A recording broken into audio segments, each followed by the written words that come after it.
Su Mundo TV. Buenos días, país, muy buenos días. Sean todos bienvenidos a otra entrega de este matutino Su Mundo. Qué placer estar con ustedes en este martes que avanza la semana, martes santo. Ya casi estamos en viernes, sábado y domingo santo, que son los días. Abril ya. Así es, un poquito más solemne. Toda la semana entera es solemne, pero estos son como los 3 días que marcaron, señaron antes y un después en la historia del cristianismo. Así es que gracias por su sintonía a través de este canal 101 y 1101 de Claro, el canal 46 de Win Telecom, el canal 20 de Telecable Dominicano, aquellos también que nos siguen a través del canal 647 de Amazon Fire TV, y los que nos siguen ahora mismo en su vehículo o que están haciendo su cafecito o que están ya preparando los muchachos a través de nuestras plataformas digitales de Su Mundo TV. Muy buenos días para todos ustedes, Marino y Pedro. ¿Cómo les ven este martes santo? Bien, gracias a Dios, Marino, martes. Así es, Pedro Galán, Lorena, amigas y amigos, fieles seguidores del matutino Su Mundo y de Multimedio Su Mundo. Ustedes que son los mejores, inician el día con el mejor. Y aquí estamos desde la República Dominicana para el mundo, para los Estados Unidos y el continente americano a través del satélite UTEL. Ahí estamos, señores, y en todas las plataformas disponibles. Don Pedro Galán. Buenos días, Marino Lorenz, amigas, amigos, muy buenos días. Gracias al Dios Todopoderoso por este día y a ustedes por esa fiel sintonía en este matutino Su Mundo cada mañana. Gracias. Marino, llegó Trump ayer a New York. No, que no va ahí, que no va ahí. Llegó. Hoy se va a presentar ante la justicia. Así es. Marino, ¿será un caso político, algo así parecido a aquí, como cerrándole todos los caminos y eso, y buscándole? Porque fíjate que no le están juzgando por el caso del Capitolio. No. Por un asunto de chisme, una cosita que pasó hace 12, 15 años, más o menos. Es la ruta indetenible de Trump en su regreso a la Casa Blanca, Pedro. Los demócratas, esta jugada que tienen contra Trump, no le va a salir bien, le puede salir mal. Fíjate que, para que tenga este dato, Pedro, solamente en el día de ayer, en 24 horas, Trump recaudó más de $6 millones. Sí, eso vi. Y el 26% de esos $6 millones, ¿sabe quiénes lo aportaron? Jóvenes y otras generaciones nuevas que nunca estaban inscritas, admirando la figura de Trump. Pero en el caso de Trump, la gente que no quiere guerra sabe que Trump es el hombre que llegando al poder va a parar esa guerra. Lo dijo él. En 24 horas suspendo la... No solamente dijo eso también. Dijo, si yo salgo electo, solamente con que yo salga electo, ya. Él para la guerra. Para la guerra. Pero Marino, tú viniste con una corbata roja. Yo soy trompista y todo el mundo sabe yo soy trompista. ¿Verdad? Pero sin saberlo, tú viniste con una roja y yo una azul. Porque tú sepas. Mira cómo son las cosas. Parece. Entonces, nada, ese juicio. Un juicio político. Hoy Trump vuelve otra vez para Miami. Y eso son allá antimovimientos. Lo están victimizando y entonces le están dando más gente que quiere a Donald Trump de regreso, porque es el candidato de los conservadores, es el candidato de los cristianos. Porque Trump es pro vida, tiene en contra a la comunidad LGTB. Ya ganó. Qué poderoso. Así mismo, Pedro. Pero nada, Pedro, gracias, amigas y amigos, por permanecer con nosotros. Ustedes que son los mejores, así comienzan el día, con Matutino Su Mundo de Multimedio Su Mundo, el ecosistema dominicano más moderno, con tecnologías de punta. Somos la disrupción de la televisión dominicana y vamos a hacer conexión inmediata con nuestra periodista estelar Lorena Erasme. Adelante, Lorena.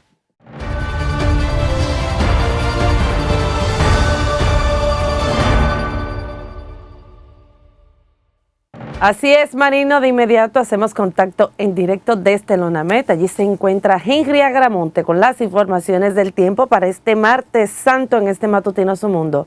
Muy buenos días, Henry, ¿cómo va el clima? Sí, así es. Buenos días a todos los oyentes de Matutino Su Mundo. Estas son las condiciones para hoy y mañana.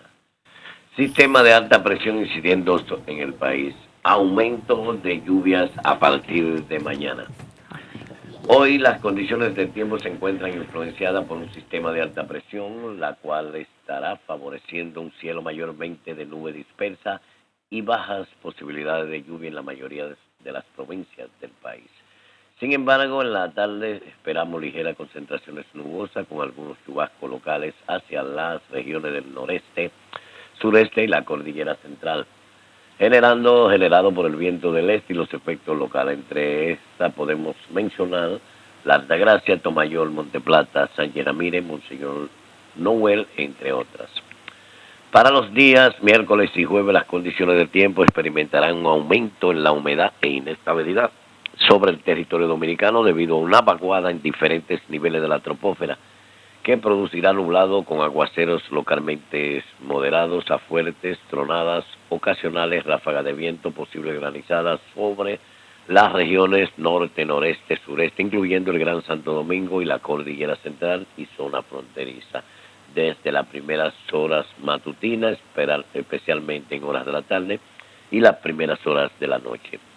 Las temperaturas permanecerán cálidas, siendo agradable en la madrugada, especialmente en áreas de montañas. En otro lado, en la costa atlántica y caribeña, se les recomienda a los operadores de las frágiles, pequeñas, medianas embarcaciones de navegar con precaución cerca del perímetro costero sin aventurarse en mar adentro debido a vientos y olas anormales. La UNAME exhorta a la población economizar el agua debido a que estamos en el periodo de sequía estacional. Estadísticamente se extiende hasta mediados del mes de abril. Para el Distrito Nacional, Santo Domingo Este, Norte y Oeste, nube dispersa en la mañana con aumentos nubosos en horas de la tarde y aislados chubascos. En resumen, el sistema de alta presión incidirá en las condiciones del tiempo. Sin embargo, el viento y los efectos locales provocarán chubascos locales.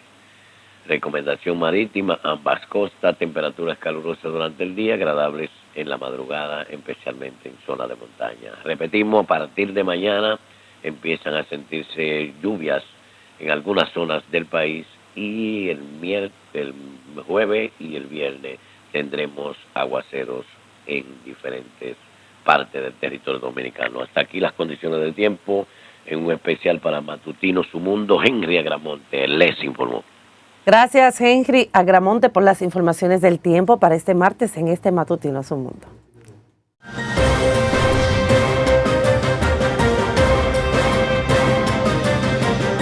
Iniciamos este bloque de lo más relevante con el caso Calamar, ya que será este martes a partir de las 10 de la mañana, cuando se decida la suerte de los encartados en la operación Calamar. Nuestro compañero Víctor Erasme nos amplía más.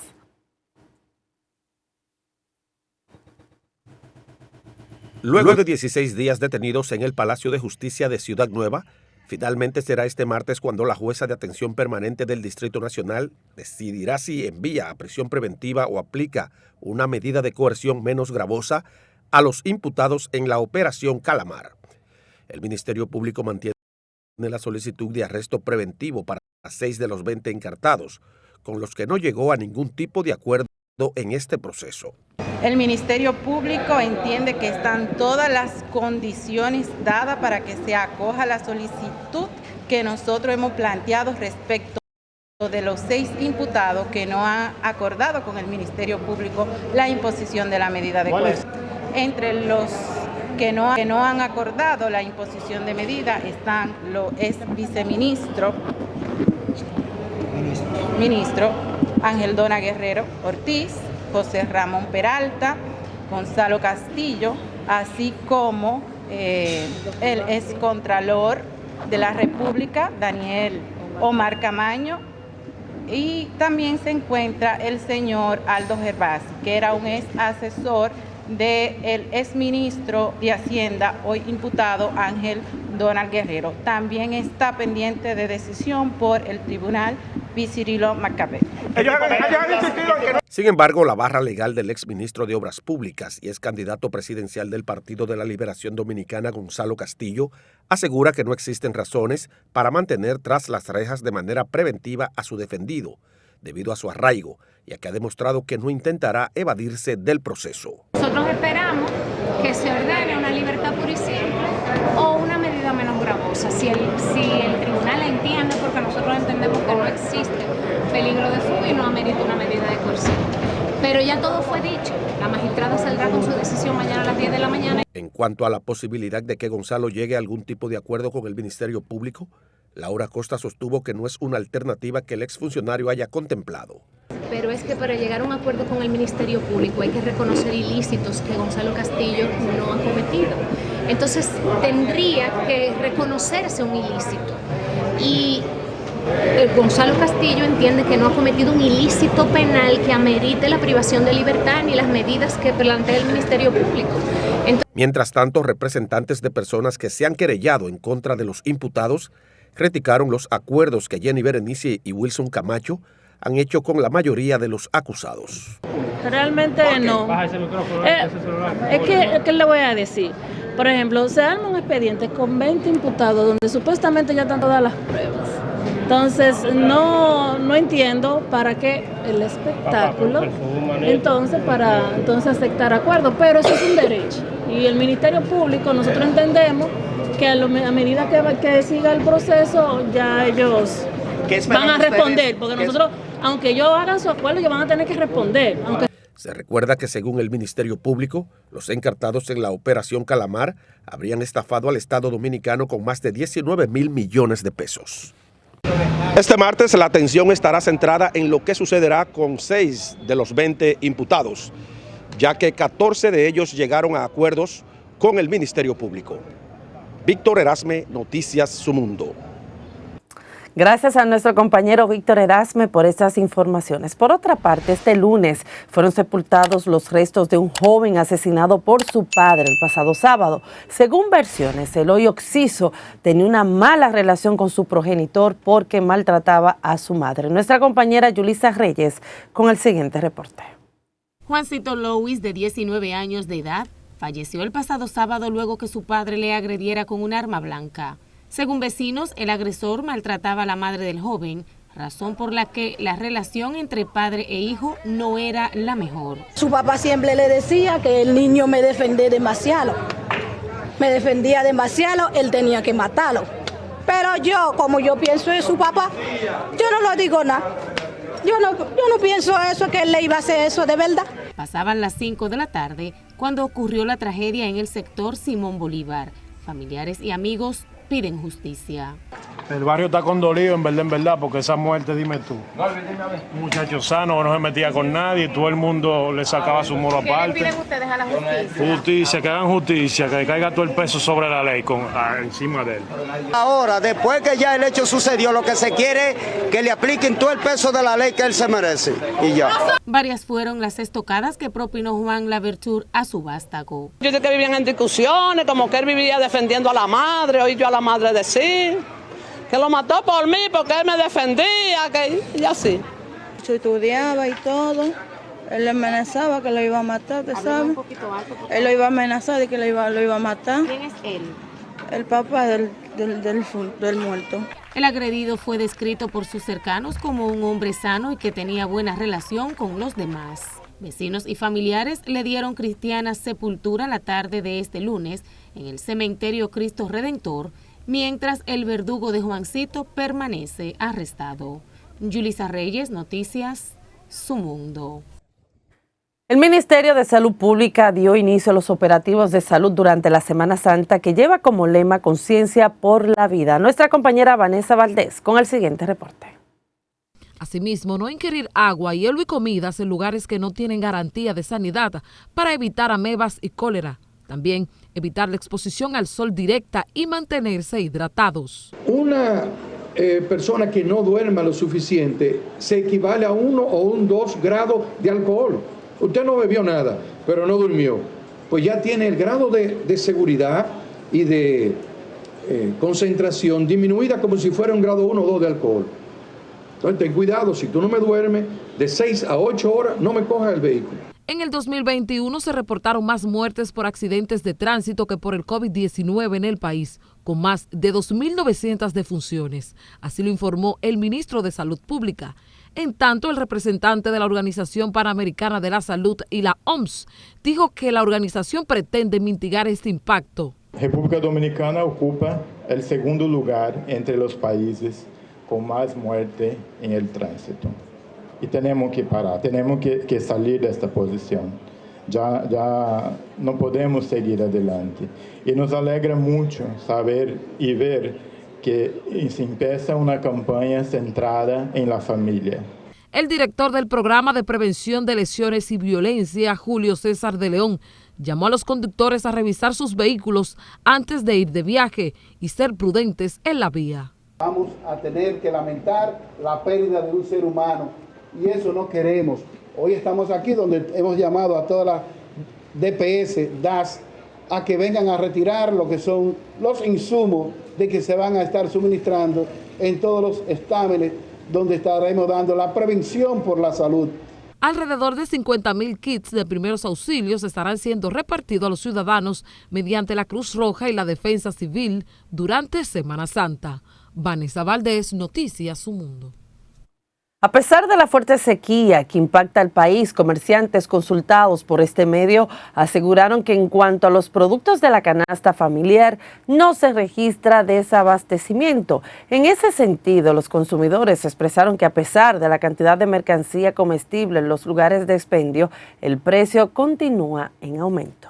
Están llegando un poco medio seco, porque por ejemplo, tengo una caja de lechuga 6 que compré que están secas, parece que la sequía le ha hecho efecto allá en Constanza, no está lloviendo. Al no estar lloviendo los productos, pero gracias a Dios hasta ahora están llegando más o menos, están llegando bien. Todo, especialmente los plátanos, que bajan y nunca han bajado. ¿A cómo están? Bueno, yo compré a 30. El gobierno dice que está barato y eso no es verdad. Aquí por lo menos nosotros los pobres nos llevó quien nos trajo, porque está difícil por completo. Están iguales. Por lo menos estos siguen a 20 como estaban y aquellos también. Estos han bajado un poco, estaban a 40 y ahora están a 35. La papa está a 30, la cebolla está a 35, la zanahoria está a 30, 25, depende, como uno la compra uno la vende. Si esto no baja, nosotros los pobres vamos a pasar muchos problemas. Y yo estaba mirando en el tiempo atrás, yo estaba mirando que para la Navidad estos barrios era contento, alegre, gozándose, porque aunque que era cajita que daban, ¿entiendes? Pero eso le llegaba a los infelices, esas viejas eran contentos con su pollo, con su salami, con su salchichón, con todas sus cosas, muy contentas. En este tiempo ahora, para la Navidad, nosotros nos vimos en este barrio por un callejón de esos, todo muerto. Entonces aquí lo que hay es un descontrol. El que tiene que hacer su trabajo de proconsumidor no lo está haciendo. Entonces ahí es que está el problema. Este aguacate, yo lo compraba a 20 pesos, ya están a 50. Pero nadie sale a investigar por qué el aguacate está a 50 pesos. ¿Me entiendes? Entonces cuando en un país donde estamos como chivos sin ley, que tú el que quiere subirle un precio a un producto lo sube y no hay consecuencia, vamos a estar como estamos. Estamos pasando hambre, necesitamos que bajen la comida. Sé que a los comerciantes prevén un aumento en algunos de los alimentos utilizados para la elaboración de las tradicionales habichuela con dulce. Por otra parte, el Ministerio de Medio Ambiente informó este lunes que hasta el momento 43 personas han sido apresadas por originar los más recientes incendios en diferentes puntos del país, de las cuales 26 son dominicanos y 17 haitianos. El ministro de Medio Ambiente, Miguel Seara Atón, indicó que de acuerdo con el más reciente informe sobre los siniestros que impactan algunas zonas de la geografía nacional, de los 23 incendios activos, lo que los bomberos forestales se mantienen dando respuesta. 15 son forestales, 7 en vertederos y 1 de quema agrícola. La mayoría de los incendios están bajo investigación y a los responsables se le aplicarán sanciones administrativas o serán procesados judicialmente a través de la Procuraduría Especializada de Medio Ambiente, dependencia del Ministerio Público. Estamos poniendo en vigencia una resolución que suspende por 30 días el uso de fuego como herramienta para limpieza de los terrenos, sobre todo debido a este periodo de sequía que todavía no sabemos cuándo va a terminar. Otros siniestros activos por el momento están en Sánchez Ramírez, Santo Domingo, Monseñor Noel, Barahona, San Cristóbal, Peravia, La Altagracia, Espaillat, La Romana, Valverde y Duarte. Tras las medidas anunciadas por las autoridades de racionar el suministro de agua en el país, las ventas de camiones de cisterna que suplen el líquido se han disparado. Nuestra compañera Vanessa Valdés conversó con algunos ciudadanos y nos trae la siguiente historia. Comunidades como Herrera, Los Girasoles, diversos sectores de Pedro Brán como La Cuava, Los Aguacates, La Piña, así también Los Alcarrizos, están siendo fuertemente impactados por la escasez de agua. Agustín Severino, residente de Los Girasoles, narra que tienen más de un mes sin recibir el preciado líquido. Imagínense que si no hay agua, por lo menos como uno se ayuda en la casa, por lo menos para asearse y todo, y para lavar y cosas, incómodo completamente. Para las familias desposeídas, la falta de agua es un golpe letal a sus bolsillos, pues el costo para adquirir un camión de agua ronda entre los 1.700 y 6.000 pesos. A todas se le está distribuyendo, lo que pasa es que hay mucha sequía en todos los sectores, así que, pero mediante Podemos así le estamos distribuyendo. Bueno, dependiendo realmente la distancia, porque si hablamos ya de lugares como La Cuava, ya los camiones de agua ya se le van a los 5 o 6 mil pesos. Entonces, ya lo que es la ciudad, por así decirlo, 1.700. Se recuerda que la ONAMED sugirió a la población general racionar el uso del agua debido a que estamos en el periodo de sequía estacional y que se extiende hasta mediados de abril. Asimismo, el director de Corazán, Andrés Burgo, alertó de que no hay pronósticos de lluvia para 3 meses. Vanessa Valdés, Noticias Su Mundo.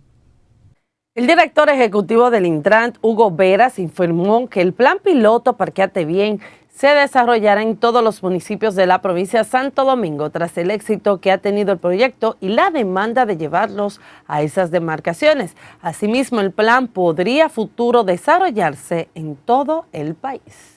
Y ahora nosotros tenemos cartas no solamente del Distrito Nacional, sino de todos los municipios de la República Dominicana que quieren que se establezca Parquéate Bien y de las mismas juntas de vecinos también que quieren que se establezca Parquéate Bien. Y ya estamos haciendo un programa de crecimiento bastante puntual en varios municipios y tener la cobertura en el Gran Santo Domingo y el Distrito. A través de Parquéate Bien se han fiscalizado alrededor de 2.000 vehículos hasta el momento, según informó el director ejecutivo del Instituto Nacional de Tránsito y Transporte Terrestre. Ha llegado el momento de tratar algunos temas de interés nacional e internacional para todos ustedes. Así es, Loren, Marinos, amigos, amigas. Miren, yo quiero hacerle un llamado al gobierno y al Ministerio de Trabajo, principalmente. Se hizo un ajuste, porque eso no fue un aumento de salario, porque todos sabemos que hacer un aumento de salario debió haberse hecho ajustado realmente a la inflación y al costo de la vida.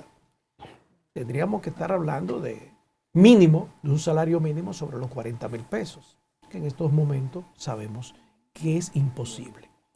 Pero yo siempre he dicho y mantengo que más de aumentar el salario, he dicho lo que hay que incentivar la producción, poner a producir el campo, para que los artículos puedan llegar al consumidor a bajos precios. O sea, bájame los precios, no me aumente el salario.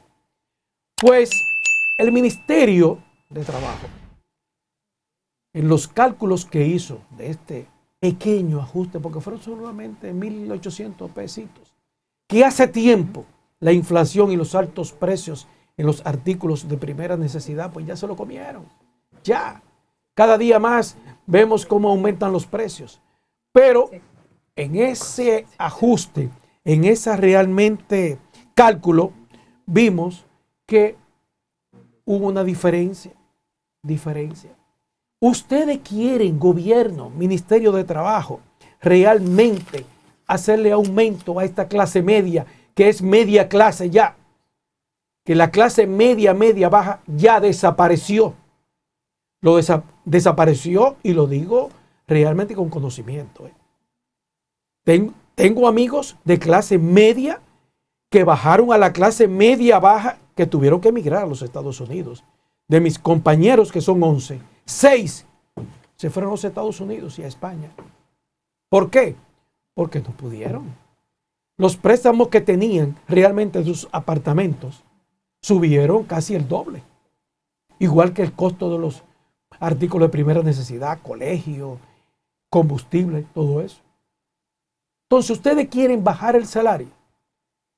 Vi ahí que ahora en las grandes empresas, con este ligero aumento, la diferencia del salario mínimo al salario 34.800, que es donde se comienza a cobrar el impuesto sobre la renta, apenas hay una diferencia de menos de 10,000 pesos. Entonces, vamos, ¿por qué no llevamos el tope a 50,000 pesos para que puedan cobrar el impuesto sobre la renta y no de 34,000? Así tú me estás ayudando, porque me está ahorrando un 27% de mi salario. Y a partir de los 50, con las diferentes escalas, entonces ustedes comienzan a cobrar el impuesto sobre la renta. Otra ayuda que ustedes me pueden hablar es sobre del IPI, el impuesto a la propiedad inmobiliaria. ¿Por qué no lo aumentamos a 15 millones de pesos? O sea, que a partir de 15 millones de pesos, usted pueda cobrarme impuestos. Porque ya tenemos apartamentitos de 40 metros de una habitación que cuestan $125,000.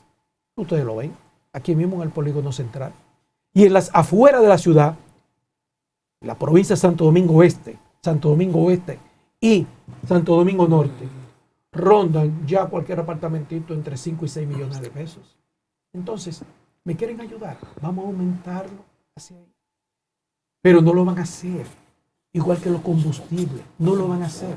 Porque los impuestos que cobra este gobierno con los combustibles, con el impuesto sobre la renta, que es un impuesto directo, inmediatamente se cobra igual que de los combustibles, no lo van a hacer. Entonces, no me hablen a mí de que este gobierno ha sacado de la pobreza, que este gobierno es que más ha aportado realmente para que la clase media se mantenga. Esa clase media fue la que le llevó a ustedes al poder. ¿O no recuerdan ustedes esos cacerolazos que se hacían en todo el polígono central? Esa era la clase media.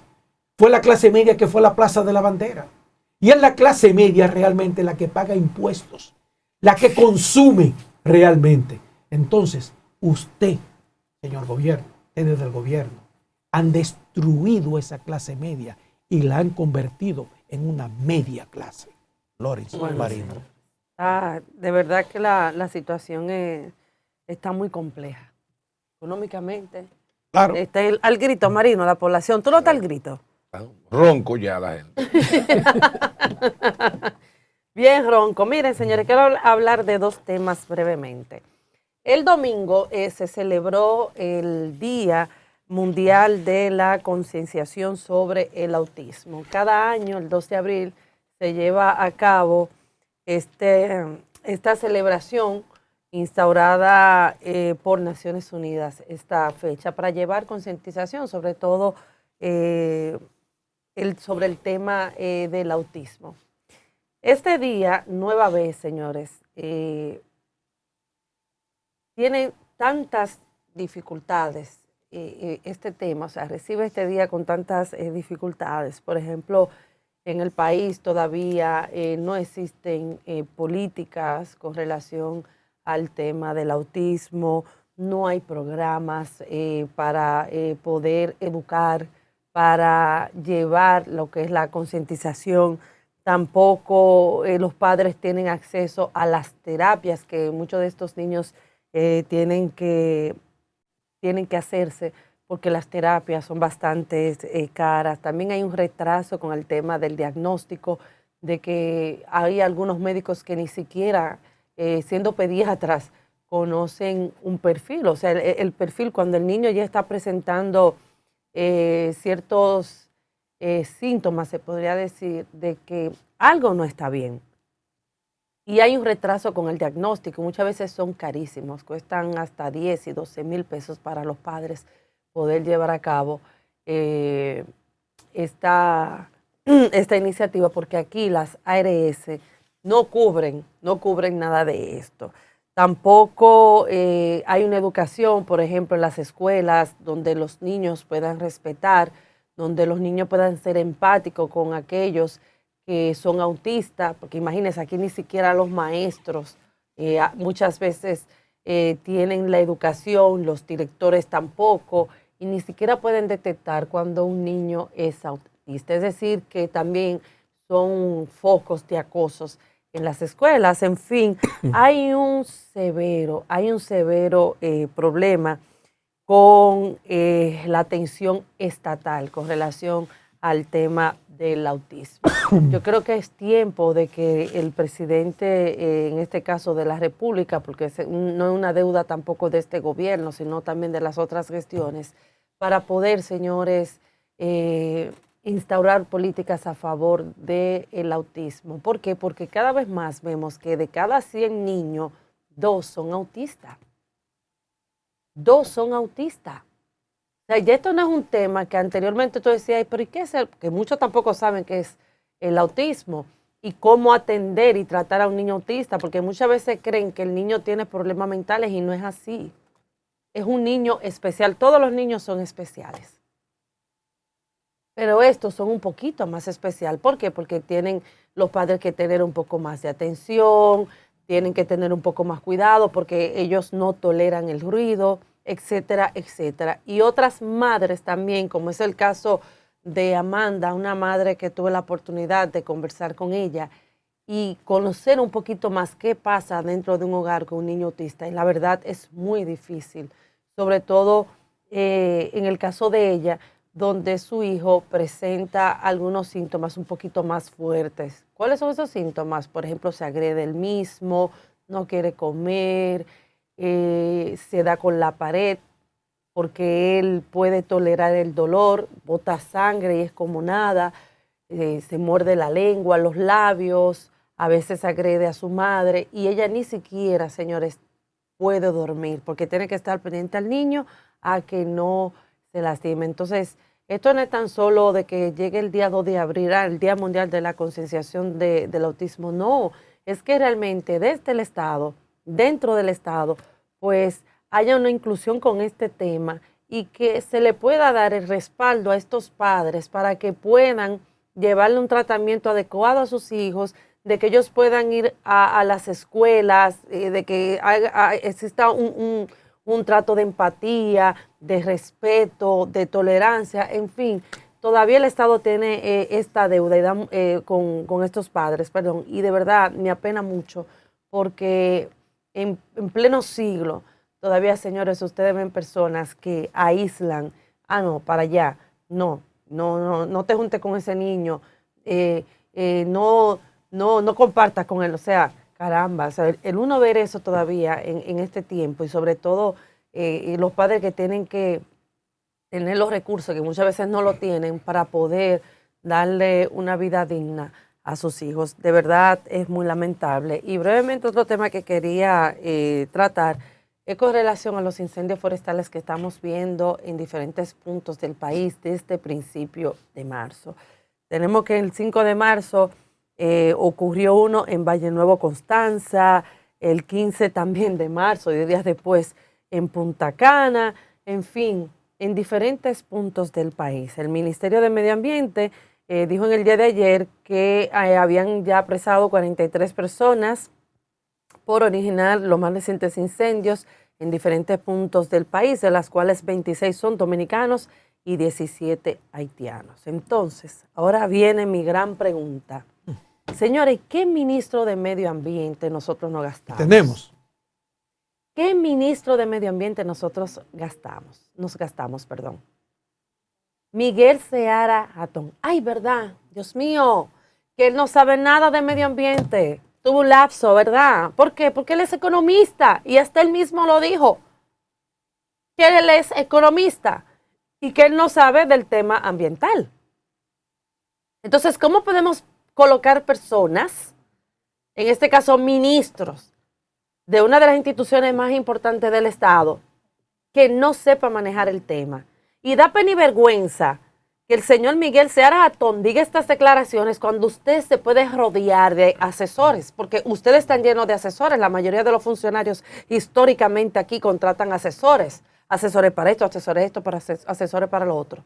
Entonces usted no puede tener asesores que puedan tal vez decir, incluso involucrar a los ambientalistas del país para poder llevar políticas, para poder desarrollar estrategias, para poder educar a una población con relación al tema ambiental, que es fundamental. Caramba, Miguel Seara Jatón, Dios mío. Incendios que comenzaron a principios de marzo y ahora, principio de abril, Semana Santa. Gracias a Dios que en esta Semana Santa parece que ya el Señor lo ha iluminado a todos ustedes. Es que ustedes comenzaron a apresar. Y yo entiendo que hay que investigar, hay que buscar, hay que hacer. Pero casi un mes después, señor ministro de Medio Ambiente, economista, que no tiene nada que ver con temas ambientales. Entonces, estamos cansados de que ustedes dentro de esa institución le estén dando la espalda a tantas denuncias y a tantas situaciones que están pasando en este país con el tema ambiental. Una ley que como muchas hay tantas y que es letra muerta porque no la aplican.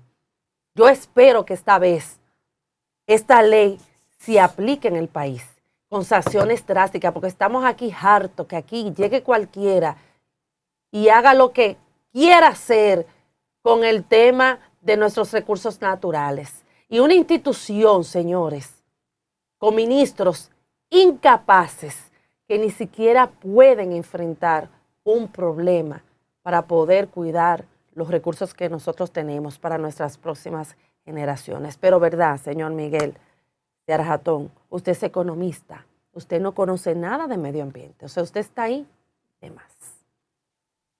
Así es, María. Bueno, señores, qué pena. Hay una situación grave en el país, sí, claro. Estamos hablando que ya se empiezan a sentir los efectos de la acción Calamar en la que se involucran a estos imputados. Hay un efecto patológico de pérdida progresiva de la memoria. Y aquí que Peralta, uno de los exministros encartados, acaba de decir: no sé por qué estoy aquí, no lo entiendo. O sea, hay una pérdida de la memoria, hay un Alzheimer que ha caído sobre las mentes de algunos de estos encartados que se han olvidado de dónde sacaron tantos millones, de cómo recolectaron millones y millones del erario público para las campañas, para enriquecerse.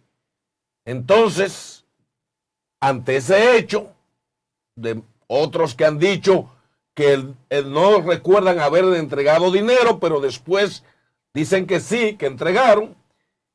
Nadie recuerda que del Banco de Reserva un simple chofer sacó en un día alrededor de 1.000 millones.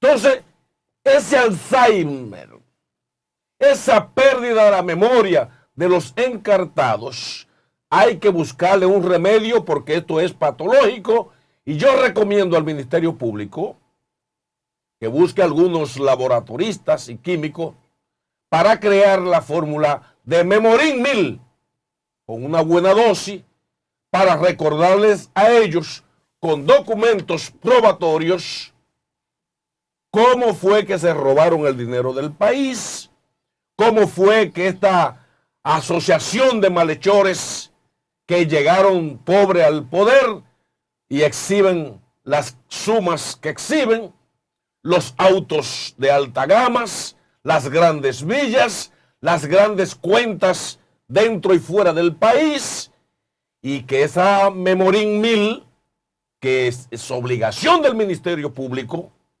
aportársela a cada uno de estos encartados, le va a poder refrescar la memoria para que puedan recordar el pasado, cómo vivían antes de llegar al poder, cuál era el patrimonio que tenían, porque estos pobres enfermos que han perdido la memoria una vez han sido encartados, el efecto de la tinta del calamar lo ha llevado a una pérdida progresiva de la memoria. Y frente a este hecho, el Ministerio Público tiene la obligación de enfrentar esta patología colectiva a lo interno de los encartados para que puedan recordar con documentos cómo fue que se hicieron ricos, cómo fue que le robaron al Estado, cómo fue que dispendiaron todo el dinero y cómo fue que comprometieron el presente y el futuro de este país, de nuestra población,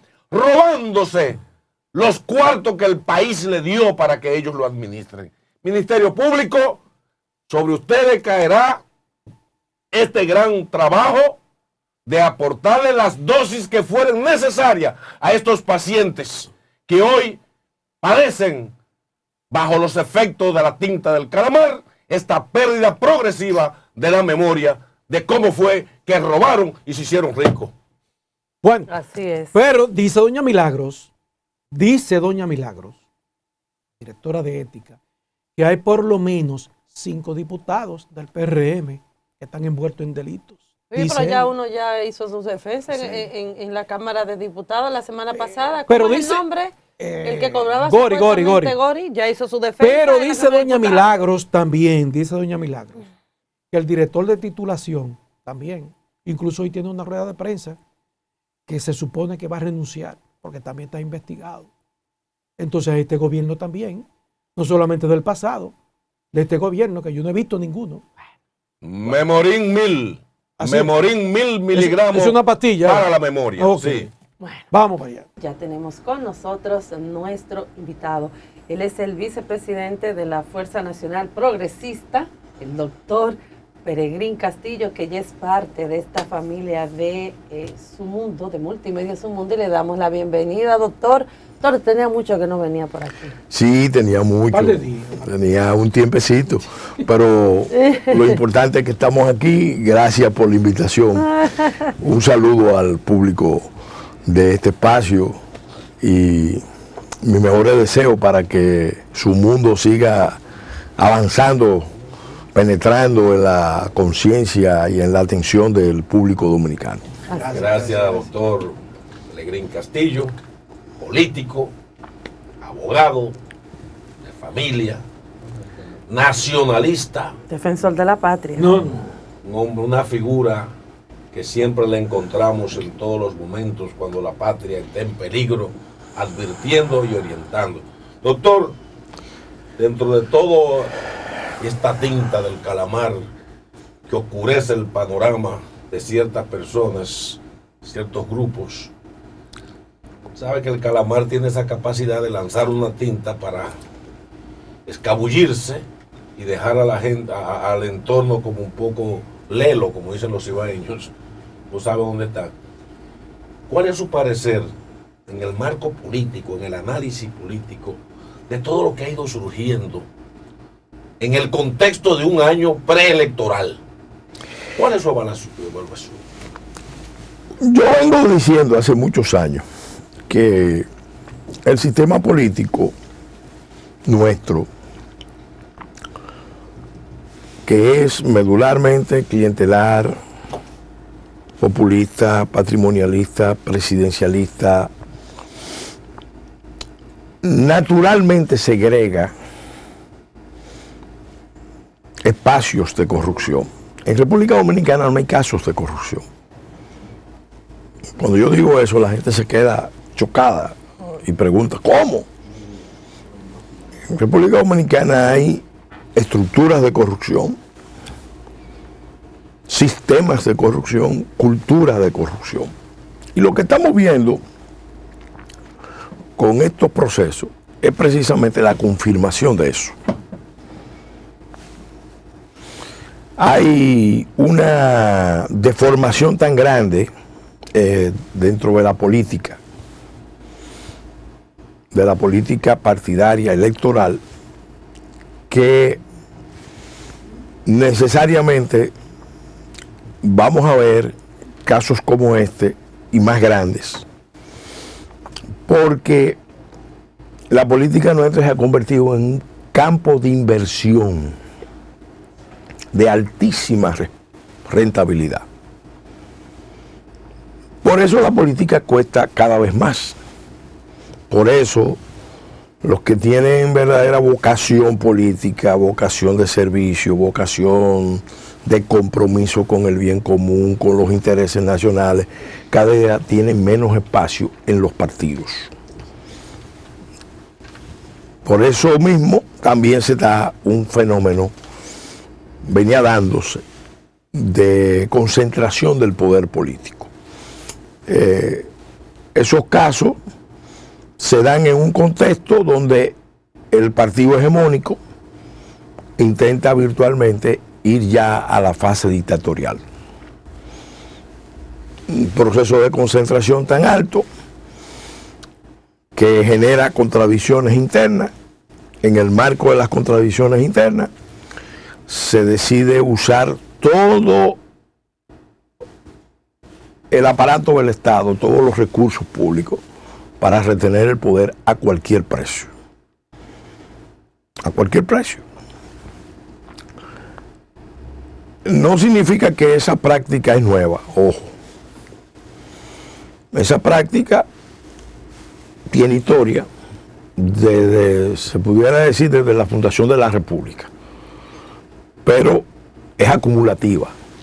Y a medida que vamos avanzando, que va creciendo más el Estado, que va creciendo más la economía, entonces se va reforzando el fenómeno de concentración. Obviamente no se puede entender eso que pasó en ese caso y en otros casos, en todo ese periodo, si no atendemos a otro fenómeno que va de la mano.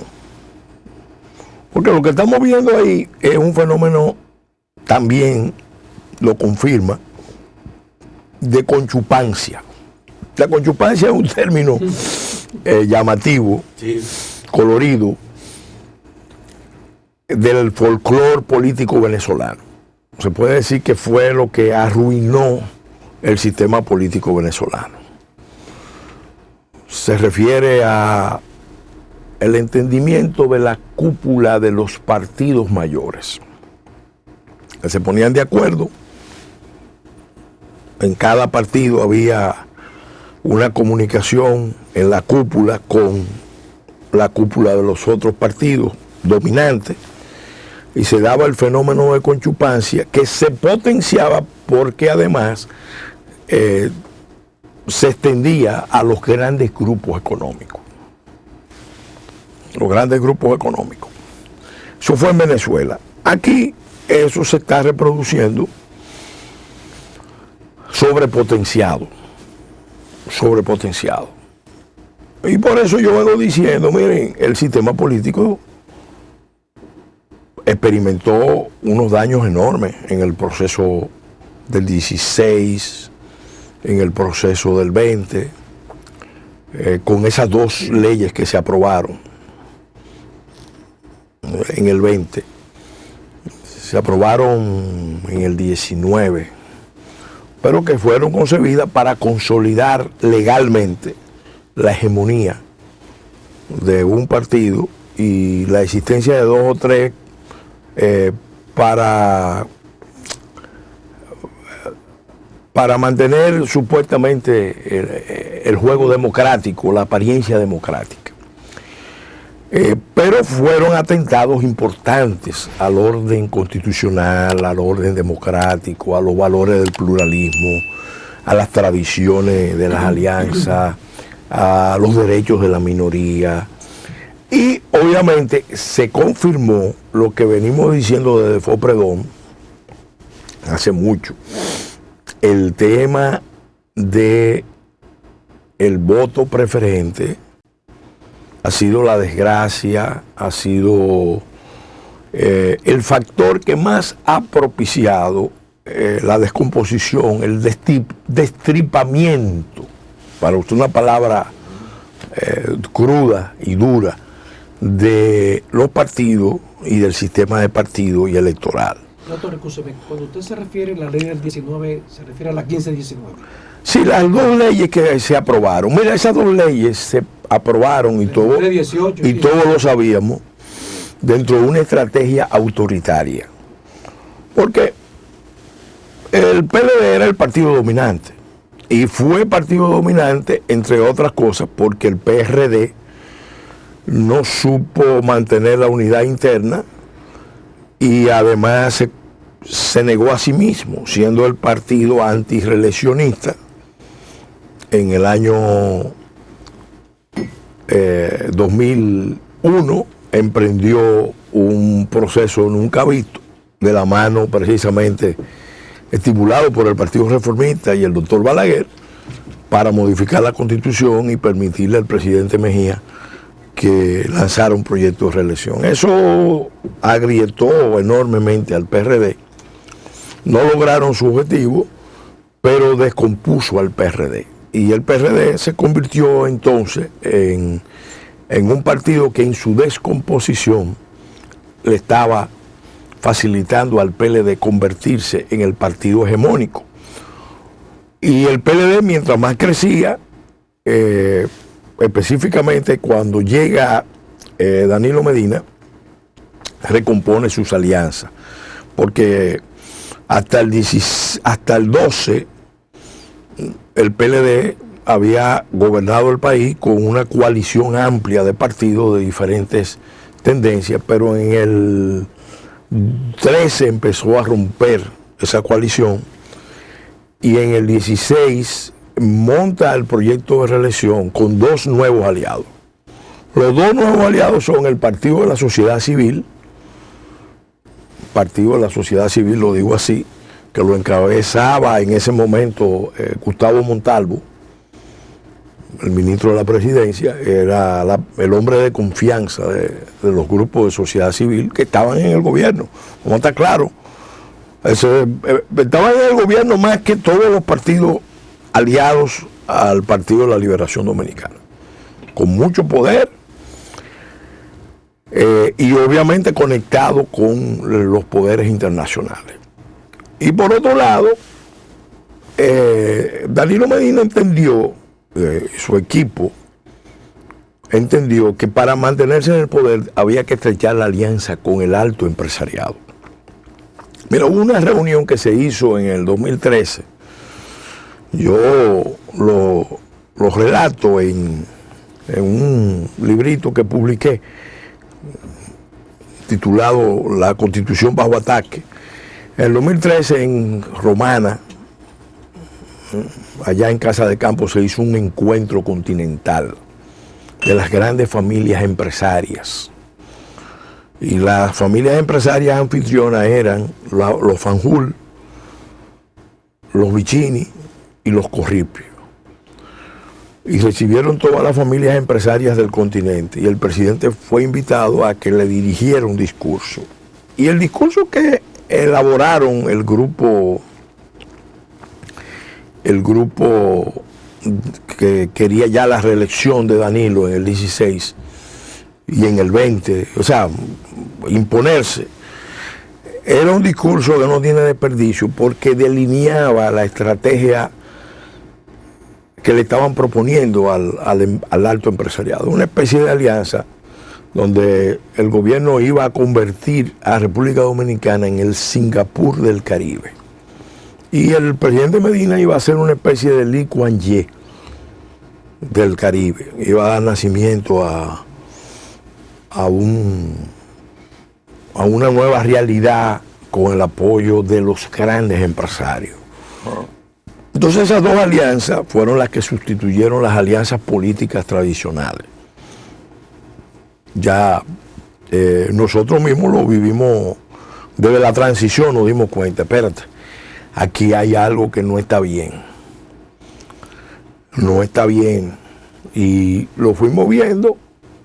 Y eso evidentemente, esa aventura autoritaria de mantener el poder, necesariamente tenía que venir acompañado de una maniobra de concentración de la riqueza. Pero no solamente entre los funcionarios, los políticos, no, los grandes grupos. Entonces se daba ese contubernio, esa conchupancia. Y cuando tú haces eso, mira, aquí el intento de reforma constitucional, el segundo intento, se detuvo por la división interna dentro del PLD, sin duda,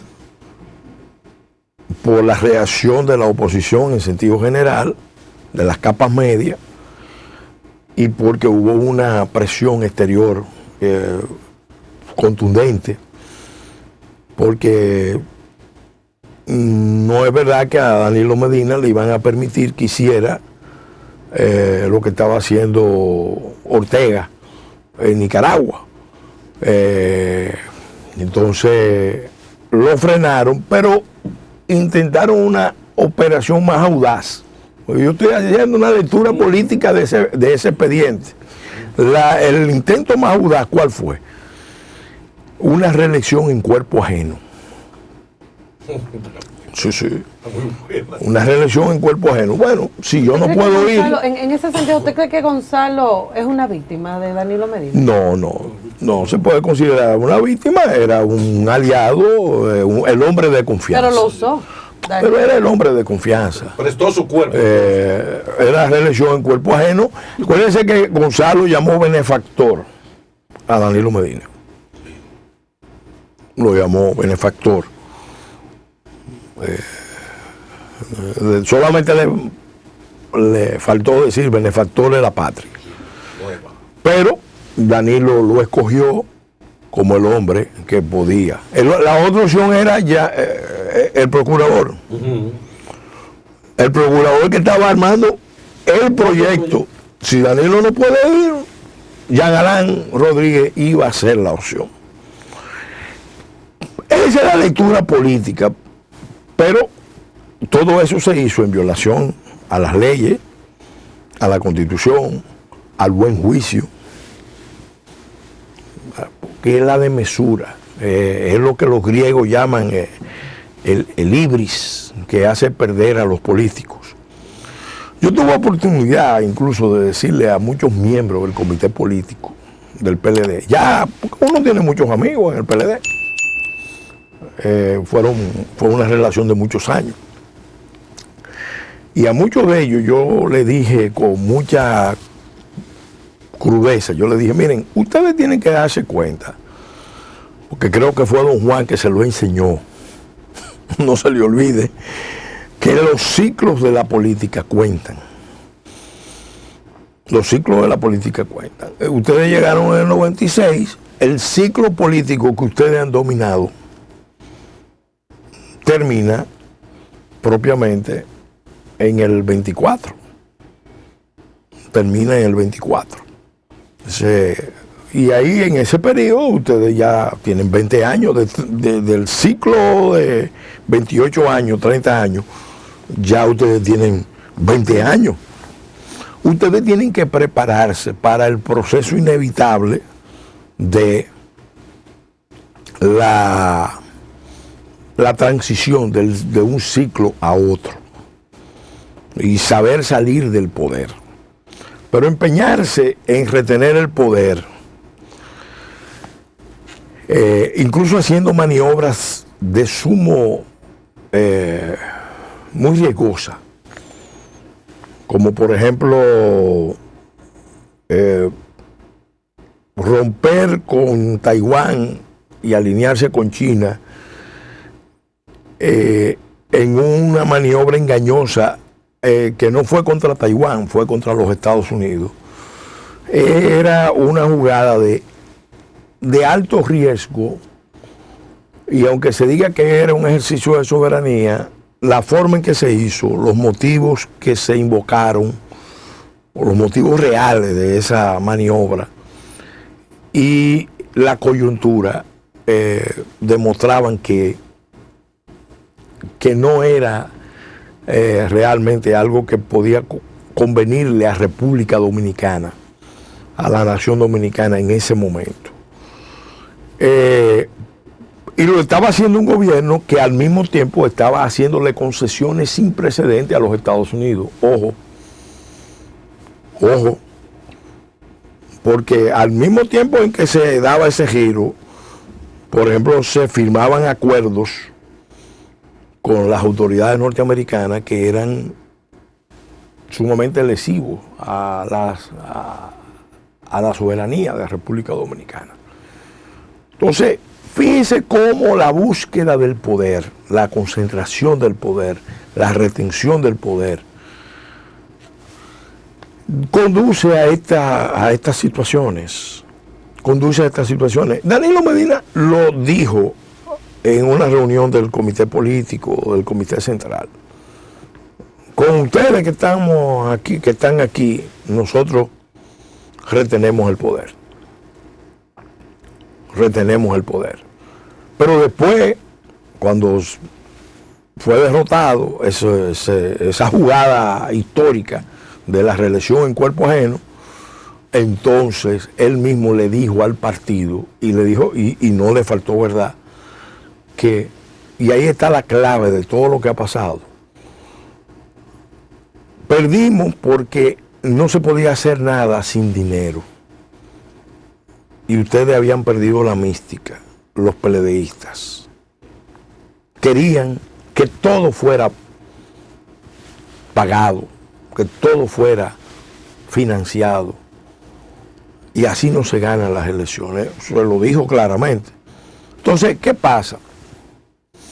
Eso nos debe llevar a una reflexión a todos los políticos.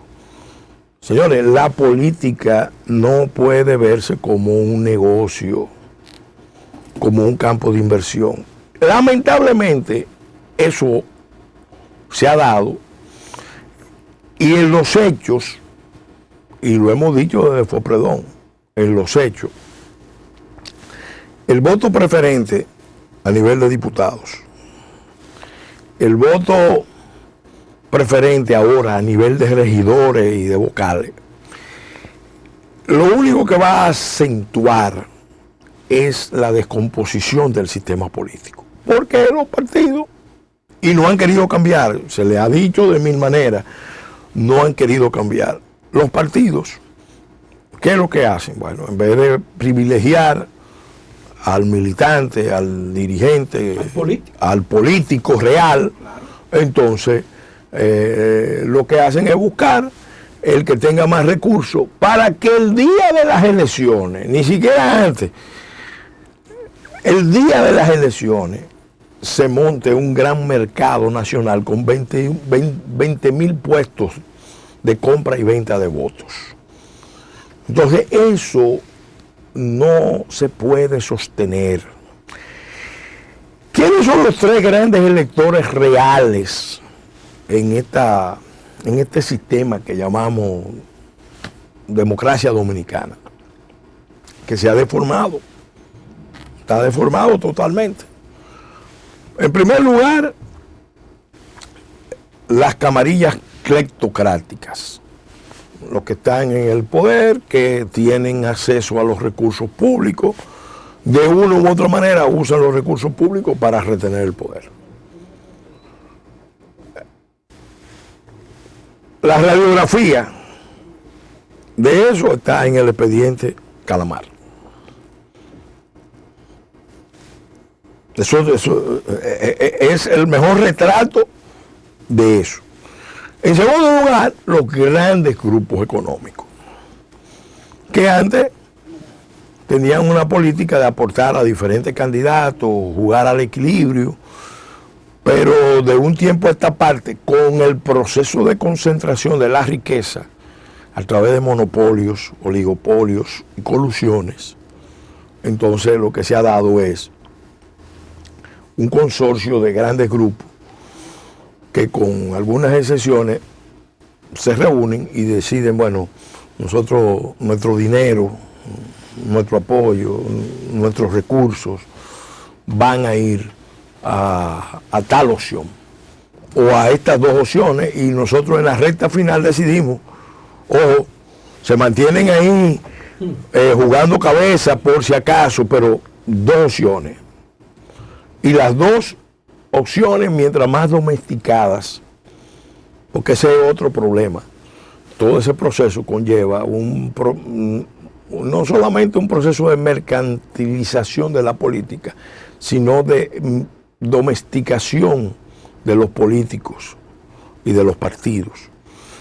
Y el tercer elemento, no menos inquietante, es la penetración del crimen organizado, el narcotráfico, el lavado, las actividades ilícitas, o otras que son lícitas, pero que igualmente tienen unos impactos negativos en la sociedad porque son mecanismos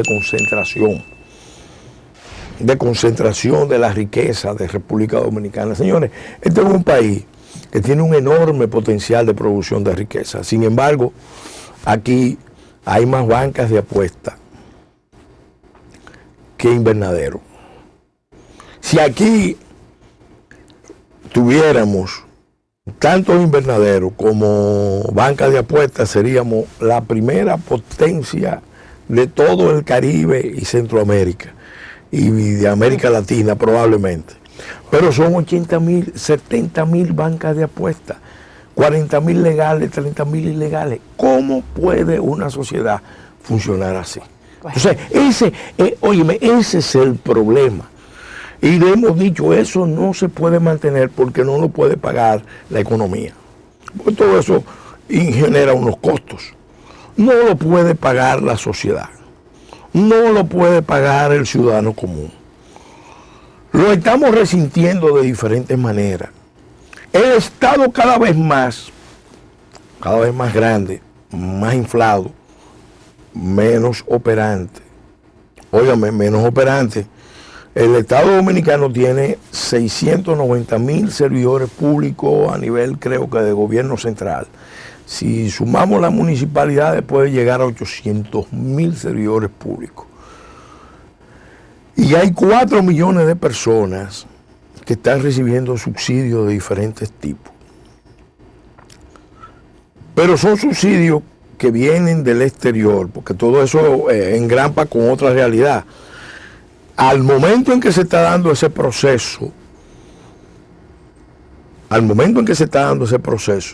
en vez del Estado garantizar que los mercados laborales funcionen, que los mercados laborales, por ejemplo, cumplan las reglas de 80-20, la política es que la gente haga trabaje propiamente en la campaña y después entre a la administración con algún tipo de ingreso.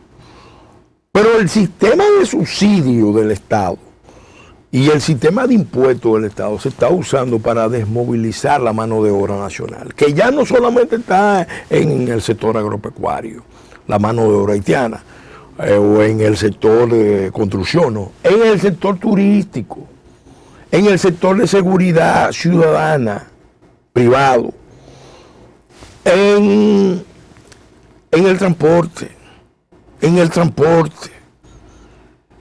sector terciario. Entonces, ¿qué es lo que está pasando? Doctor. Este sistema pone en peligro, óigame, este sistema, como está articulado, esta democracia que proyectamos está poniendo en peligro la existencia de la nación, porque una cosa no la podemos analizar al margen de la otra. Doctor, el pasado jueves, me parece que fue, el doctor Vincho Castillo, su padre, dio una rueda de prensa donde también ustedes estuvieron allí y donde él denunció que el PLD está dando signos de buscar desestabilizar lo que es la paz nacional del país y también defendió la labor del Ministerio Público ante esta investigación del caso Calamar. Esto ha traído un abanico de opiniones acertadas y no acertadas y me gustaría saber su opinión ya un poquito más detallada aquí. Sí, mira, lo cierto es que dentro de las contradicciones que genera un sistema en crisis,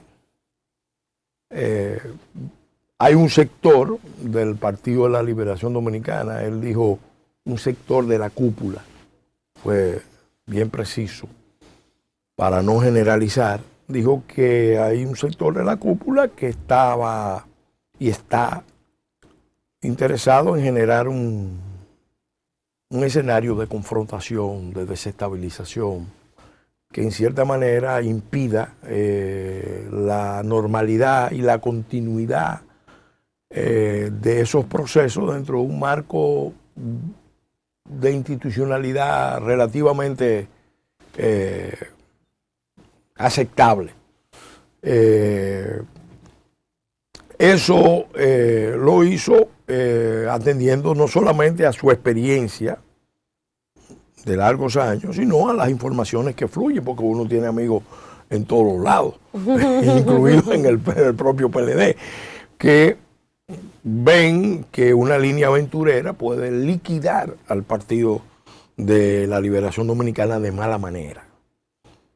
Porque la reacción frente a ese tipo de proceso en ningún caso puede ser la que se vio el día de la detención, donde se rompieron las puertas del Palacio de Justicia de Ciudad Nueva, se rompieron los vidrios, se agredió a la autoridad, y donde se estaba ya empezando a anticipar que iba a haber incluso figuras muy connotadas, asesores de alto nivel, de alto perfil, no son PLDistas, pero cuando se ponen a hacer advertencias públicas hay que prestarle atención, porque empezaron a decir que íbamos a vivir pronto un abril del 84. Aparte de toda la información que uno recibe, porque uno tiene gente en muchos sectores, en los mismos barrios, en los mismos campos. Y al recibir tanta información, evidentemente, entendimos que era una responsabilidad hacer una advertencia oportuna para frenar cualquier intento en esa dirección, porque estamos viviendo tiempos muy difíciles. Óigame, hay una crisis mundial que tiene varias dimensiones. Hay una guerra mundial híbrida en curso. Hay una recesión anunciada. El último que la anuncia es Nouriel Roubini, Premio Nobel de Economía, el que anticipó la crisis del 2008 de los bancos en Estados Unidos, de los bancos y de las grandes corporaciones de Lehman Brothers. Bueno, ahora está anunciando con un título bastante preocupante lo que puede ser un periodo largo de recesión o de estanflación, pero muy prolongado, porque dice que todas las políticas que se están tomando tienen efectos recesivos y se anulan. Tenemos una situación regional complicadísima. El que mira la región nuestra sabe que hay contradicciones, antagonismos políticos, ideológicos, culturales. Y ahí al lado, que es la mayor preocupación que debemos tener los dominicanos, nos están preparando una encerrona. Vamos a decirlo con claridad. Se está preparando una encerrona porque en Haití hay una guerra civil de baja intensidad, pero se están creando todas las condiciones deliberadamente como parte de un plan de inteligencia muy sofisticado para llevarla, escalarla, convertirla en una guerra civil de alta intensidad y eventualmente trasladarla a toda la isla. A toda la isla. Para República Dominicana eso es algo mortal, algo terrible. Hay señales muy claras de que hay fuerzas en toda la región que están jugando a la desestabilización, porque no solamente es local, es una estrategia regional y continental que se está dando.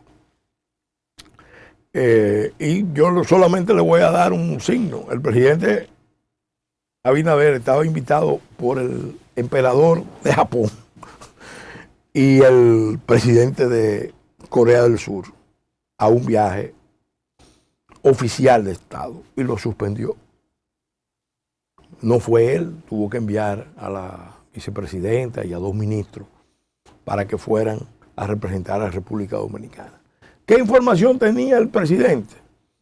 Evidentemente, un presidente no suspende un viaje de Estado a 2 países tan importantes para la República Dominicana, a menos que no tenga informaciones muy fiables de que hay una serie de riesgos.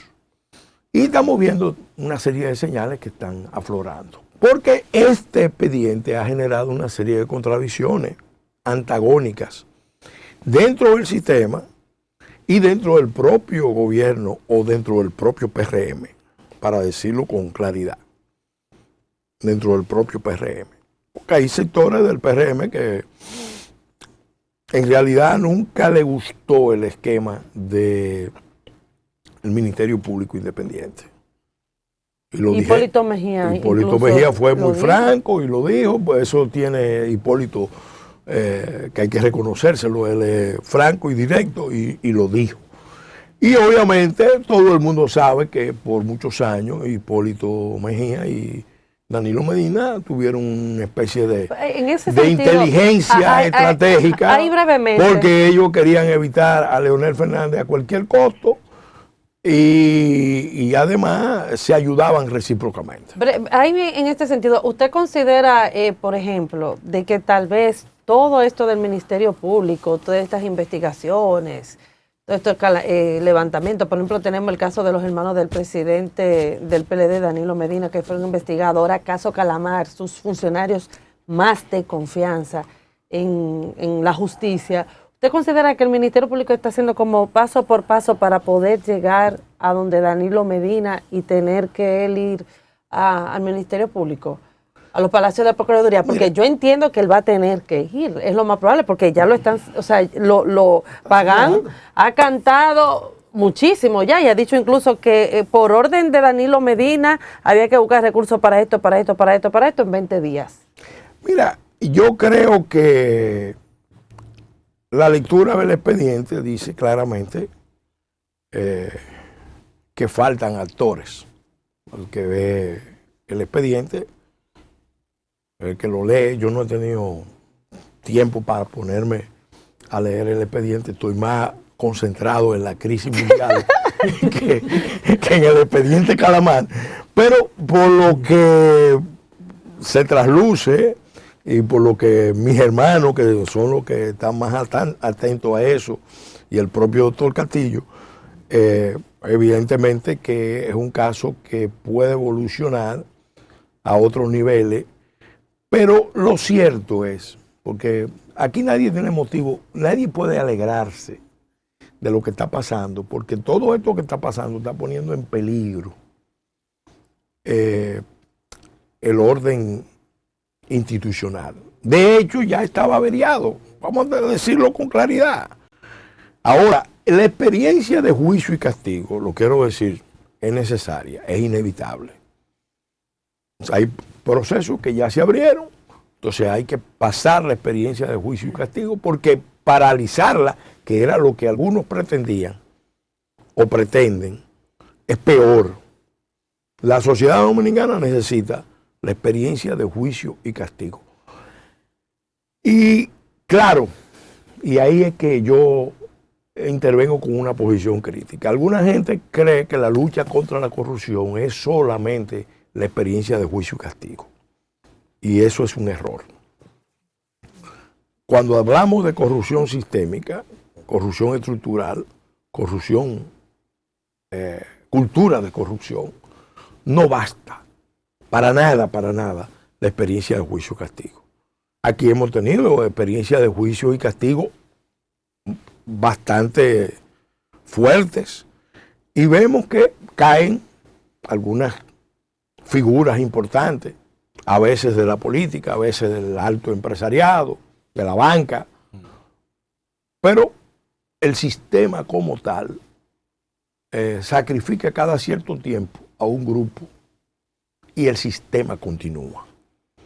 Entonces ese es el problema. Por eso yo digo, miren, vamos en paralelo con el sistema, con la experiencia de juicio y castigo que es inevitable, en casos ejemplarizantes, ojo, porque es poco menos que imposible generalizar los expedientes aunque haya base. Lo que más procede, si queremos salvar la institucionalidad y la democracia en República Dominicana, es hacer las grandes reformas estructurales. Vamos a empezar por la reforma política electoral. Yo fui al Senado como presidente de FOPREDOM fuimos a la Cámara de Diputados, fuimos a la Junta, fuimos a la reunión del Consejo Económico y Social y se le hizo una petición de varios puntos, todos dirigidos a desmontar con racionalidad, porque lo que estamos proponiendo son cosas que se pueden perfectamente ejecutar, pero implica un cambio del modelo. Aquí el voto preferente hay que eliminarlo. Definitivamente. Hay que eliminarlo. Pero, por ejemplo, hay algo que nosotros estamos pidiendo, que cada vez que lo planteamos vemos que todo el mundo está consciente de que es así, pero no hacen nada. No hacen nada. Pongo un ejemplo. Ayer mismo en la Junta Central Electoral nosotros fuimos y planteamos por enésima vez la necesidad de que el escrutinio se grabe, se filme y se ponga en línea como mecanismo para evitar el mercado electoral, la compra y venta de votos el día de las elecciones en las mesas. Si cada mesa, el escrutinio debe ser grabado y filmado, automáticamente eso reduce enormemente los costos de la campaña, reduce enormemente los márgenes de maniobra fraudulenta y es la tecnología más simple, porque hay gente que está hablando de que el voto automatizado, que la transmisión vía escáner. Nosotros decimos, señores, eso no. Grabemos y filmemos con una cámara que no cuesta mucho en cada mesa, que después se puede usar para cualquier fin. Que cada voto se enseña ahí. Y cada discusión la gente le pueda ver si hay objeción, mira. Y eso le permite al ciudadano que votó en una mesa, por ejemplo, sentarse a ver el escrutinio de su mesa. Entra al computador, entra a la mesa que le corresponde y ya sabe, mira los votos, cómo se contaron. Eso le ahorra a la mayoría de los partidos el gasto enorme de los delegados. ¿Cuál es el gasto mayor de los partidos? El gasto decisivo, el día D, donde hay que montar la famosa logística.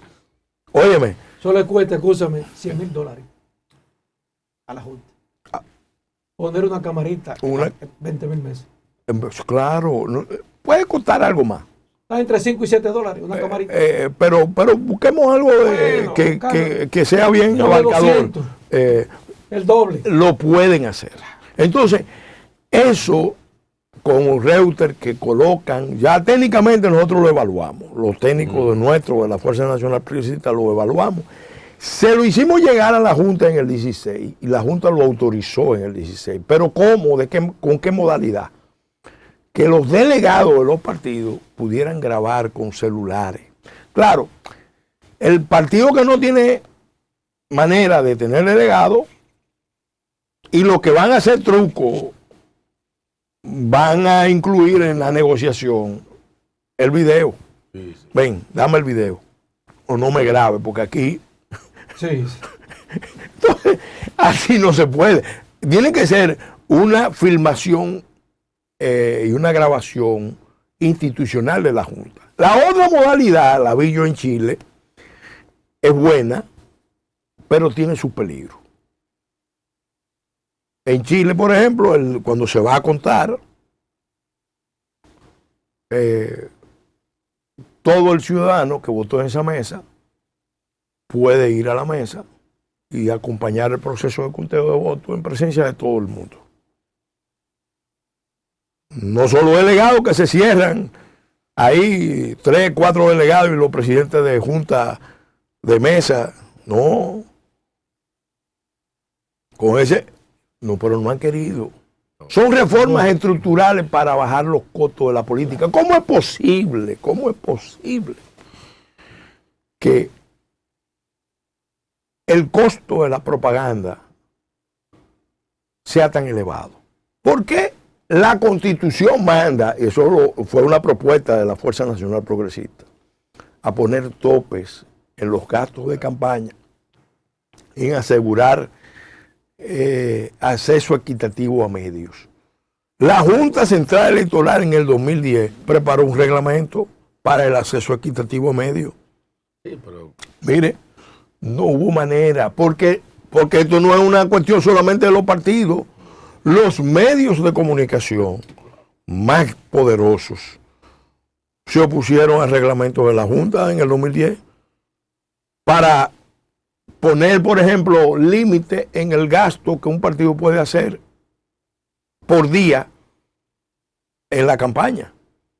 Si usted va a poner, usted tiene los recursos, bueno, ponga máximo 12 cuñas al día, pero usted no puede, teniendo los recursos, avasallar a los demás y poner 50 cuñas al día en cada emisora. Doctor, pero eso no puede ser. Doctor, el primer avasallamiento lo supone la distribución de los recursos de la Junta entre los partidos. No, que ese será otro tema. Ese es otro tema. Que lo vamos a tratar luego. Ahora, yo no quiero que usted se Sí, vaya sí. de aquí, doctor, sin decirnos. No, si habla haitino. No, y que usted que es un hombre de calaje profundo en el tema global, el contexto de la reelección post-pandémica a nivel global, digamos, pero queremos en nuestros países, porque a excepción de Francia, con Macron, y fíjese lo que pasó, cómo está ardiendo Francia, el contexto, ¿cómo usted ve la posibilidad de la reelección de Luis Abinader en este contexto actual? Y ahí brevemente, ¿y por qué los americanos todavía no nos han puesto un embajador, ni siquiera un encargado del comercio? Mira, vamos a empezar por eso último. Déjame decirte,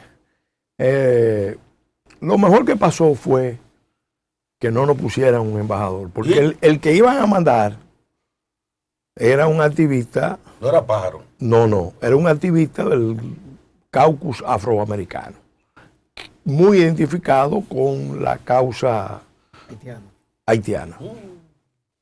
Entonces ya eso era un problema para República Dominicana. Entonces parece que decidieron que no, que iban a buscar otras opciones y están en ese proceso. En cuanto a lo otro, mira, yo te diría, para todo el sistema político, tanto para Luis Abinader como para todos los que están aspirando a la presidencia, los médicos usan una fórmula que a mí me gusta mucho cuando hay mucha incertidumbre: pronóstico reservado. Me explico. Doctor, me explico. No es miedo que usted tiene. No, pero me explico. ¿Qué es lo que está pasando? Aquí hay 4 variables, pueden ser 5, que están interactuando, que te pueden cambiar el panorama político totalmente en cuestión de meses o en cuestión de días. Por un lado, tú tienes la crisis haitiana. La crisis haitiana es el mayor peligro a la existencia del Estado. Nosotros estamos hablando de procesos electorales, pero en Haití no están preparando una guerra civil. Y es una guerra civil en Haití que puede derivar en una guerra internacional y que puede arrastrarnos a nosotros, puede cambiar totalmente el escenario político electoral. ¿Y cómo nos afecta a nosotros? En todo el sentido. Imagínate, por ejemplo, que los 2 millones de haitianos que están aquí se involucren en ese escenario, en el conflicto de su país, y lo traigan aquí. Porque hay los 3 grupos que están confrontados, quieren meter a la República Dominicana en la ecuación. Los grupos de aquí hicieron alianza con los grupos de allá, los grupos económicos más grandes, pero invitados por los americanos. Ahora los americanos cambiaron su política. Ahora los culpables de la situación de Haití somos nosotros. Son los grandes grupos económicos haitianos. Sí. Y el esquema, fíjate que ellos ya no hacen una política directa, sino que están usando a Canadá, porque saben que no pueden decir, porque quien juntó en el 2009 a los 9 grupos más importantes de aquí, con los 9 grupos más importantes de Haití, y los cancilleres de los 2 países, fue Bill Clinton. Bill Clinton. Dueño de medio Haití. Por eso mismo Biden, que fue a Canadá y trató el tema. Entonces están usando ahora a Canadá para hacer cosas que ellos directamente no le pueden decir. Porque le van a decir, pero ven acá, ¿quién es que ha forzado la idea del mercado unificado de los 21 millones? De los 25 millones. ¿Quién es que ha forzado esa idea? Desde hace tiempo. Son los norteamericanos. Ahora, en el fondo, tras todo eso, ¿qué es lo que hay? Un plan de solución dominicana al problema haitiano. Por eso ustedes ven que no hay un interés de enfrentar el tema de Haití, como se tiene que enfrentar. Porque no han querido cambiar el esquema. Miren, yo lo resumo de esta manera. Haití es un estado fallido. Lo sabe todo el mundo. Lo saben los gobiernos de la región, lo saben las potencias, lo saben los organismos internacionales. A alguna gente no le gusta decir estado fallido. Bueno, estado colapsado, estado de vertebrado, estado en proceso de desintegración. Búsquenle la fórmula, pero el asunto es que aunque Haití es una nación emblemática, no tiene ahora mismo estado. Y algunos se han planteado si alguna vez tuvo un estado propiamente.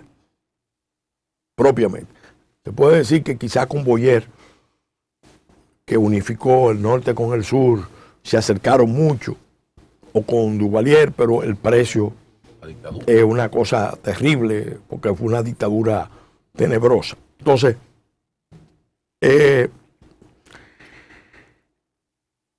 lo más grave de todo es que la comunidad internacional sabe eso, pero sabe más. Ha optado por desahuciar a Haití, por descartarlo, por considerarlo como un país ya irrescatable.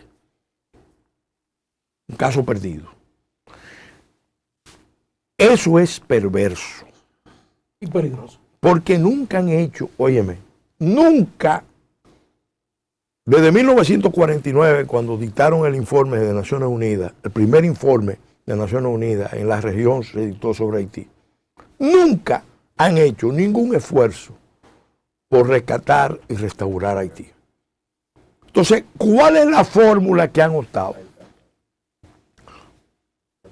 El Estado vecino, en este caso empezaron a mediados de los 80, pero aceleraron en los 90. El Estado vecino se puede convertir en el Estado pivote, en el Estado tapón, en el administrador de la crisis haitiana, en la zona de amortiguamiento de la crisis haitiana, buffering, para usar el término internacional. Pero en los últimos 35 años ha habido 10 misiones. ¿Y qué revela ese esquema de una especie de tutela de facto de República Dominicana sobre la crisis haitiana? Que eso ni funciona para Haití y nos desestabiliza a nosotros. Nos desacredita también. No, nos desestabiliza y nos envuelve en un escenario de confrontación. Hay una oportunidad de salirnos de la trampa. Atención, país. Hay una oportunidad. Por eso hemos estado abogando, todos los actores políticos más conscientes. Señores, vamos a unirnos como nación y vamos a pedirle a la comunidad internacional replantear las relaciones insulares. Nosotros no podemos seguir siendo el Estado tapón de Haití. Eso no funciona. Aquí nadie puede ir a la comunidad internacional a negociar sus intereses particulares usando a Haití, a los haitianos, como una carta de negociación. Haití necesita un esfuerzo de rescate y reconstrucción de Haití en Haití. ¿Es posible? Sí, es posible. Es que nunca se ha intentado. ¿Es el Pacto Nación por la Soberanía? Ese es el pacto que hemos venido planteando, pero uno nota que los actores políticos en general, gobierno, oposición, partido, sector social, todavía no terminan de entender la gravedad, los peligros de la crisis. Entonces, te menciono esa crisis, te menciono la recesión en curso, que repito, Nouriel Roubini, nada más y nada menos, que ese premio Nobel de Economía ya advirtió, viene una recesión. Peor que la de los años 80. Que la más grave de todas. Escenarios de guerras geoestratégicas en el mundo. Hay un problema de contradicciones internas dentro del sistema de partidos que acabamos de analizar, con relación al modelo de política y al modelo de negocio. Porque el modelo de negocio es extractivo de renta, altamente concentrador, le favorece a una minoría privilegiada, que entienden que esto es una finca con pasaporte, no una nación con base republicana.